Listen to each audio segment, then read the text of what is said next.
Lamborghini have one, Ferrari have one, even Aston Martin have one, and now so do Pershing.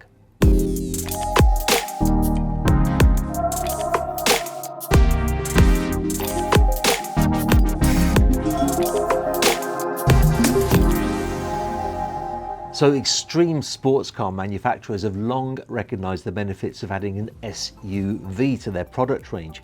In fact, I see Lamborghini Urus cars all over Monaco. So it's no surprise that Pershing, who've built their brand upon the production of go-fast sports yachts, have now added to their range the sports utility yacht.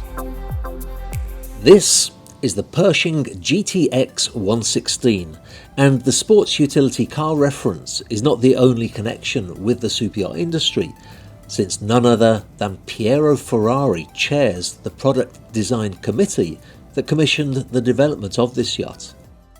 Pershings have been designed by Fulvio Di Simone for decades, and this is no exception. In fact, it does retain that Pershing look, but has some really significant differences too. Let's take a look at her, from the stern to the bow. And the stern actually is a big departure for a Pershing design, with three distinct levels. A large swim platform with a swim ladder that will fold out into the sea, a slightly elevated level that the renderings indicate could be used as a terrace close to the sea, then up some steps to what I would refer to as the aft deck, that looks like quite a spacious area with a large dining table and a bar leading into the main deck lounge. Now, the shipyard refer to this aft area as the Beach Club. They say that it's 38 square metres, that's 409 square feet. The sun deck, though, is even bigger still, at 41 square metres, which is 441 square feet. And interestingly, this can be reached from steps leading up from the port and starboard sides of the aft deck and creating side decks on the sun deck level. Underneath the starboard side deck is the main lounge area, but the space on the port side can be used for a terrace that opens up onto the sea. My understanding is that this will be an optional extra on the yacht. Worth mentioning too that the lower deck layout shows the dotted lines of a tender and a jet ski, so clearly there'll be a garage in the transom of the yacht too. Actually, this is a good moment to mention that there will be engine options of either MAN 2000 horsepower engines or MAN 1800 horsepower engines. The larger engine options are expected to produce a top speed of 35.5 knots and a cruising speed of 29.5 knots. Although the shipyard are publishing this as preliminary data, plenty can change between now and when the yacht's launched. Where Pershing are concerned though, you can be sure that the performance will be impressive. This is such an interesting development for Pershing. The multi-level transom is a departure from the usual design, as is what appears to be a vertical windshield to the bridge. It looks like they've also flared the bow a little more than usual to accommodate this jacuzzi tub, although I'm sure that closer to the waterline it's going to be as fine an entry as usual to allow for good performance.